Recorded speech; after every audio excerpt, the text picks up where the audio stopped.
कहानी की शुरुआत में हमें एक खूबसूरत सा पैलेस दिखाया जाता है और अचानक से उस पैलेस से चिल्लाने की आवाज़ आती है और वो आवाज़ कहती है, यांग किनचैंग, मैं तुम्हें छोड़ूंगा नहीं। तुमने मुझे यहाँ पिछले 100 सालों से बंद करके रखा है। तभी हमें एक बहुत ही खूबसूरत सी लेडी को दिखाया जाता है और वो लेडी सच में बहुत ज़्यादा ही खूबसूरत है। और वो जो लेडी है वो किसी लड़के के ऊपर बैठी होती है और उस लेडी ने उस लड़के के गले में एक सोल बाइंडिंग चेन बांधा होता है। तभी वो लड़की कहती है, ये कितनी शर्म की बात है कि तुम जैसे गार्बेज के पास इतनी अच्छी सोल है। तभी हमें इस लेडी के बारे में बताया जाता है। ये जो लेडी है वो गॉडेस है कल्टीवेशन रियल्म की और एम्प्रेस है सैंगोंग कॉन्टिनेंट की। दोस्तों, ये एक अदर वर्ल्ड है जिसमें कल्टीवेशन से लोग अपनी पावर बढ़ाते हैं। तभी वो जो लड़का है वो अपने मन में कहता है कि मैं इस लेडी का पिछले 100 सालों से स्लेव बना हुआ हूँ। तभी वो लेडी कहती है, अगर तुमने मुझे शुरू में ही अपनी सोल दे दी होती तो मुझे तुम पर इतना बेकार का टाइम नहीं वेस्ट करना पड़ता। तभी वो जो लड़का है वो अपना इंट्रोडक्शन देता है और कहता है, मेरा नाम जियान हान है और ये जो वुमेन जो है वो मेरे ऊपर जो बैठी है उसने मुझे यहाँ पे 100 सालों से कैद करके रखा है ताकि वो मेरी सोल को ले सके। तभी वो लेडी कहती है, मुझे लगता है कि आज हमें ये दोबारा से करना चाहिए। और दोस्तों, आपको तो पता चल ही रहा होगा कि ये दोबारा से क्या करने की बात कह रही है। और यदि जिन लोगों को नहीं पता उनको मैं बता दूं, यहाँ पे ये डबल कल्टीवेशन की बात कर रही है। तभी जो जियान है वो कहता है, यदि आज इसने ये मेरे साथ दोबारा किया तो मुझे नहीं लगता कि आज मैं सरवाइव कर पाऊँगा। तभी वो जो लेडी है वो ज़ोरों से हंसते हुए कहती है, आज तुम मेरे को अपनी सोल दे दोगे और आज मैं कल्टीवेशन के दूसरे लेवल पे पहुंच जाऊंगी, जिससे कि मैं तुमसे वादा करती हूँ कि मैं तुम्हें जाने दूंगी। तभी जो जियान है वो कहता है, बकवास की बातें बंद करो, मुझे पता है कि तुम मुझे कभी नहीं जाने दोगी। मुझे पता है कि तुम मेरी सोल ले लोगी और उसके बाद तुम मुझे मार दोगी, और यदि ऐसा करना ही है तो मुझे जल्दी से मार दो। तभी वो लेडी कहती है, अच्छा ऐसी बात है। तभी वो जो लेडी है वो जियान के पास जाती है और उसे किस कर लेती है। और जैसे ही वो जियान को किस करती है, हमारा जियान भी ठरकपन वाला अपना शकल बनाते हुए कहता है कि चलो मैं तुम्हें अपनी सोल दे दूंगा, पर मेरी एक शर्त है, तुम्हें पहले इस जंजीर को हटाना पड़ेगा। जैसे ही जो क्विंचैंग है यानी कि वो जो लेडी है वो उसकी इस ठरकपन वाली फेस को देखती है, वो भी बहुत ज़्यादा गुस्सा हो जाती है और कहती है, चुप हो जाओ, तुम्हारी हिम्मत कैसे हुई मुझसे ऐसे बात करने की। और वो साथ में जियान का गला भी दबा रही होती है। तभी जियान कहता है, यांग क्विंचैंग, क्या तुम्हें मेरी सोल नहीं चाहिए? इतने टाइम से मैं तुम्हें अपनी सोल लेने से रोक रहा था और आज मैं देना चाह रहा हूँ तो तुम मना कर रही हो। और ये सुनते ही जो किनचैंग है उसके पसीने छूटने लगते हैं और वो कहती है, यदि मैंने फोर्सफुली इसकी सोल ले ली तो मुझे नहीं लगता कि मैं इसकी सोल को अच्छे से कल्टीवेट कर पाऊँगी। यदि ये मुझे अपनी खुद की विल से यानी कि खुद की इच्छा से अपनी सोल दे देता है तो मुझे बिना प्रॉब्लम के मैं कल्टीवेशन के नए लेवल पे पहुंच सकती हूं और मैं सोल की 7 लेयर्स में से 3 लेयर को पार कर लूँगी। तभी वो जो किनचैंग है वो उसकी जंजीर को हटाते हुए कहती है, ठीक है, मैं तुम्हें जाने दूंगी, पर यदि तुमने मुझे टच किया तो मैं वादा करती हूँ कि मैं तुम्हें जान से मार दूंगी। और जैसे ही वो उसकी जंजीर तोड़ देती है उसके बाद वो पीछे मुड़ती है ताकि वो अपने कपड़े उतार सके। और इसका फ़ायदा उठाते हुए जियान अपने हाथ पे अपनी कल्टीवेशन की पावर को जमा करता है और किनचैंग को एक घुमा के कराटे चॉप मारता है, जिससे किनचैंग बहुत ही दूर जाके गिरती है। तभी किनचैंग खड़ी होती है और कहती है, तुम्हारी इतनी हिम्मत, तुम मुझसे छुप के यहाँ पे कल्टीवेशन की प्रैक्टिस करते थे? और हमारा जियान एटीट्यूड में खड़ा होते हुए कहता है, हाँ हाँ, मुझे पता है कि तुम गुस्सा हो रही हो, पर मैं 100 सालों से तुम्हारा स्लेव बना हुआ हूँ। अब मेरा बिल्कुल भी प्लान नहीं है तुम्हारा स्लेव रहने का। इसीलिए मैं इतने टाइम से अपनी स्ट्रेंथ को इकट्ठा कर रहा था ताकि जैसे ही मुझे मौका मिले मैं तुम्हें मार दूँ। और जैसा ही किनचैंग ये सुनती है उसे बहुत गुस्सा आता है और वो अपनी पावर को अनलीश करने लगती है।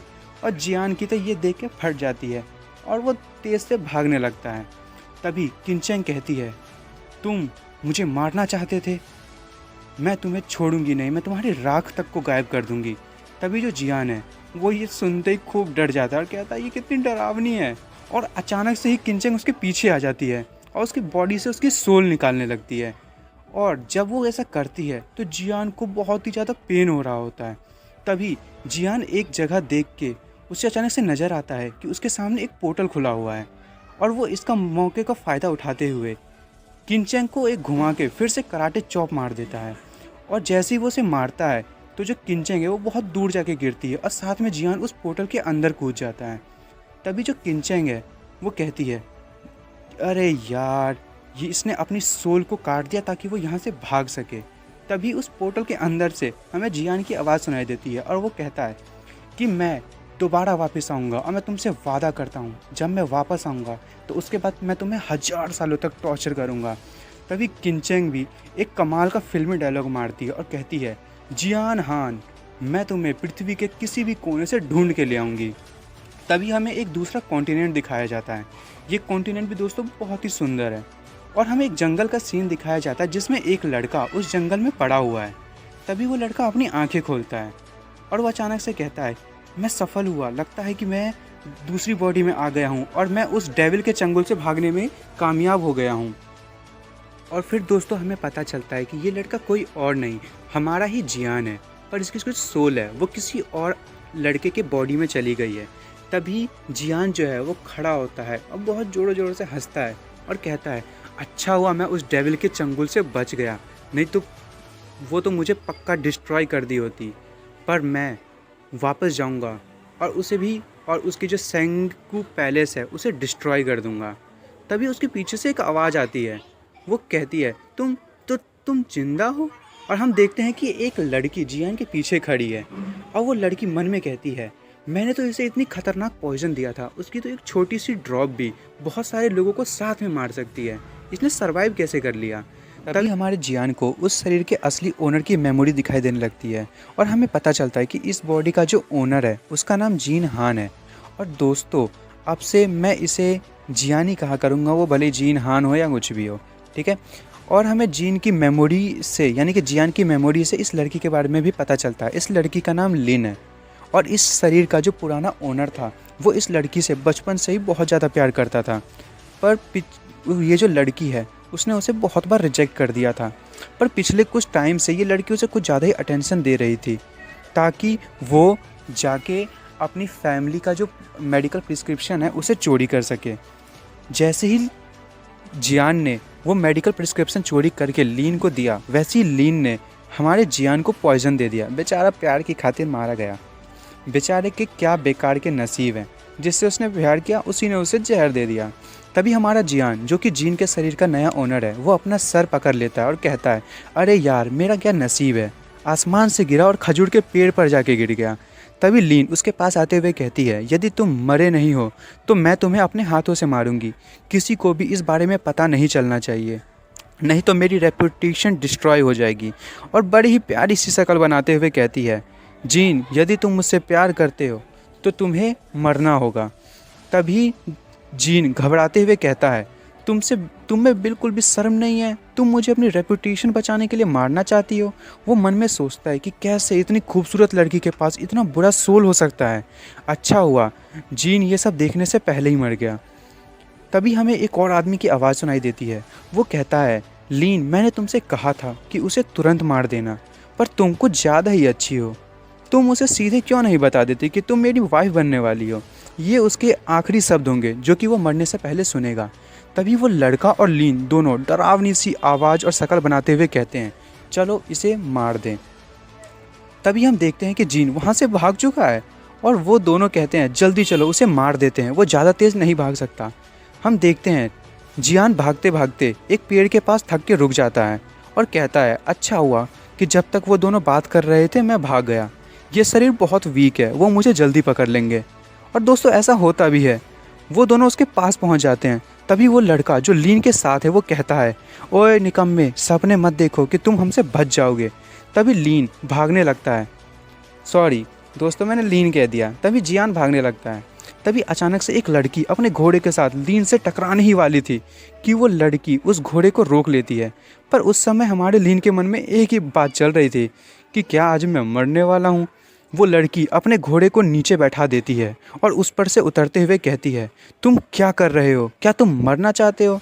तभी हमें उस लड़की की दिखाया जाता है, सॉरी दोस्तों लड़की की कह दिया मैंने, पर यहाँ पे लड़की को दिखाया जाता है। और दोस्तों ये गजब की खूबसूरत लड़की होती है और सच बता रहा हूँ जिसने भी ये ड्राइंग बनाई है उसने इसे कुछ ज़्यादा ही खूबसूरत बनाया है। पर तभी लीन और वो लड़का जीन का पीछा करते करते वहाँ पहुँच जाते हैं। वो दोनों ही जैसे उस लड़की को देखते हैं वो दोनों ही साथ में चिल्लाते हुए कहते हैं, यांग रुक से। तभी वो लड़की अपने घोड़े के ऊपर से उतरती है और कहती है उन लोगों से कि ये तुम लोग क्या कर रहे हो, क्या तुम लोगों को नहीं पता कि सिटी की टेरिटरी पे लड़ाई करना मना है। तभी वो लड़का कहता है, मिस यांग, ये जो आपके पीछे लड़का खड़ा है ये एक चोर है, इसने हम पे सबसे पहले हमला किया था और ये एक मेडिकल रिसिप्ट को लेके भाग रहा है। और मैंने तो रूमर सुन रखा है कि जो मिस रुक्सी है वो हमेशा सच्चाई का साथ देती है। और जैसे ही मिस रुक्सी ये बात सुनती है वो कहती है, क्या चोरी? तभी वो लड़का कहता है, जी हाँ, ये जो लड़का आपके पीछे खड़ा है वो जियान हान है और उसने अपनी फैमिली की मेडिकल प्रिस्क्रिप्शंस को चोरी कर रखा है। ये जो लड़का आपके पीछे खड़ा है वही वो जियान हान है। तभी मिस रुक्सी कहती है, अच्छा वही तुम फेमस जियान हान हो जिसने अपनी फैमिली की मेडिकल रिसिप्ट को चुराया था, मैंने तुम्हारे बारे में सुन रखा है। तुम्हारी फैमिली ने ऑलरेडी तुम्हें पनिश करने के लिए एक आर्मी को भेज दिया है। तभी वो लड़का कहता है, क्वीन हान, यू आर अ क्रिमिनल, यानी कि तुम एक क्रिमिनल हो, इस बात की तुम्हें रिस्पॉन्सिबिलिटी लेनी पड़ेगी।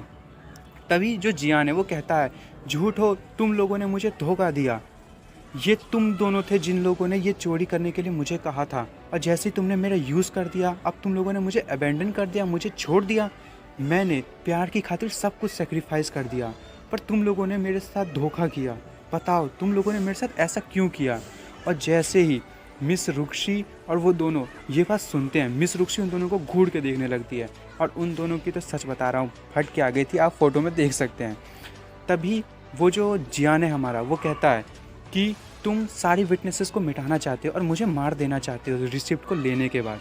तभी वो जो लड़का है ये चीज़ सुनते ही बहुत गुस्सा हो जाता है और अपने जियान पर हमला कर देता है और जोरों से चिल्लाता हुआ कहता है कि मिस यांग ये झूठ बोल रहा है। तभी हमारा जियान रोतरू से शक्कर बनाते हुए कहता है, तुम क्या कानून का पालन नहीं करते? तुम्हारी इतनी हिम्मत, तुम मिस रुक्सी के सामने मुझ पे हमला कर रहे हो। तभी जैसे ही उस लड़के की स्वॉर्ड हमारे जियान को लगने वाली होती है, तभी जो मिस रुक्सी है वो उस तलवार को रोक लेती है और वो कहती है कि मैं इसे खुद हैंडल करूँगी, मैं इस लड़के को खुद जियान फैमिली के पास ले जाऊँगी और वो इस चीज़ को खुद सॉल्व करेंगे। तभी जियान कहता है, अरे यार मैं तो पॉइंट से बच ही गया, इन लोगों में दिमाग नाम की चीज़ ही नहीं है जो मिस रुक्सी के सामने मुझ पे अटैक कर रहे हैं। तभी वो लड़का अजीब सी शक्ल बनाते हुए कहता है, मैंने एक रूमर सुना हुआ है कि जो मिस रुक्सी है और मेरे भाई की शादी हिज हाइनेस के द्वारा तय की गई है, यानी कि राजा के द्वारा दोस्तों इसके बड़े भाई की और मिस रुक्सी की शादी तय हुई है। और वो लड़का कहता है कि जैसे ही आप लोगों की शादी हो जाएगी तो मैं पैलेस में सर्व करूँगा और मैं आपको किसी भी चीज़ में इंटरफेयर नहीं करने दूँगा। तभी पीछे से हमारा जियान कहता है, हाँ बकवास बंद करो, क्या ये इतनी खूबसूरत मिस रुक्सी तुम्हारे गधे जैसे भाई से शादी करेगी? हिज हाइनेस जो है वो कभी भी इस चीज़ को अलाउ नहीं करेंगे। और जैसे ही वो लड़का इस बात को सुनता है कि वो बहुत ही ज़्यादा गुस्सा हो जाता है और वो लीन को कहता है, लीन चलो अब इसे मार ही दें। और साथ ही में कहता है, जियान हान आज तो तुम पक्का मरोगे।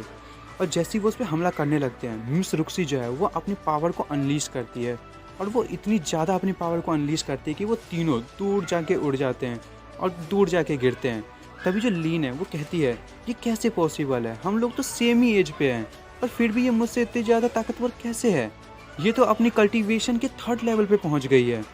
तभी हमारा जो जियान है वो बहुत ही खूबसूरत सा शक्ल बनाते हुए कहता है, आओ मुझे मारो। तभी जो वो लड़का है वो कहता है, मिस रुक्सी आप उसे प्रोटेक्ट कर क्यों रही हैं? मेरी फैमिली जो है वो गवर्नमेंट में काम करती है। तभी मिस रुक्सी बहुत ही ज़्यादा गुस्से में कहती है, यहाँ से चुपचाप बाहर निकलो। और जैसे ही वो ऐसा कहती है कि ये जो लीन है और उसके साथ जो लड़का है उनकी तो हालत ख़राब हो जाती है, पसीने छूट जाते हैं। और तभी वो लड़का कहता है कि ठीक है, मिस रुक्सी के कारण अभी हम जा रहे हैं पर हम वापस आएंगे और हम तुम्हें अरेस्ट कर लेंगे। तभी वो अपने मन में जाते हुए कह रहा होता है कि मेरे फादर और मैं पर्सनली तुम्हें अरेस्ट करेंगे, बस तुम हमारा इंतज़ार करो। और वो लिन से कहता है, लिन चलो। तभी हमारा जो जियान है वो एक कॉमेडियन वाला फेस बनाते हुए और अपनी नाकों में अपनी उंगली को डालते हुए कहता है, बेकार सी लड़की, जाओ। तभी जो मिस रुक्सी है वो जियान के गले पे तलवार रख देती और कहती है, अब तुम मुझे फॉलो करो और मैं तुम्हें जियान हाउस पे ले जाऊंगी और वो उसके बाद तुम्हारी देख रेख करेंगे या फिर तुम्हें पनिश करेंगे। और जियान अपने मन में सोच रहा होता है कि सबसे पहले तो जियान हान ही मुझे मार देंगे यदि ये चीज़ सुनेंगे तो। तभी वो कहता है यानी कि हमारा जियान, रुकिए रुकिए रुकिए, मुझे पता है कि आप उस लड़के से शादी नहीं करना चाहती हैं, और आप ऐसा सच में चाहती हैं नहीं करना उससे शादी, तो ठीक है, मेरे पास एक आइडिया है। तभी जो मिस रुक्सी है वो एकदम डेडली सी शक्ल बनाते हुए कहती है, तो फिर बताओ। तो दोस्तों देखते हैं कि वो क्या प्लान है जो हमारे जियान ने तैयार कर रखा है मिस रुक्सी को शादी से बचाने के लिए, और ये सब हम देखेंगे अगले एपिसोड में।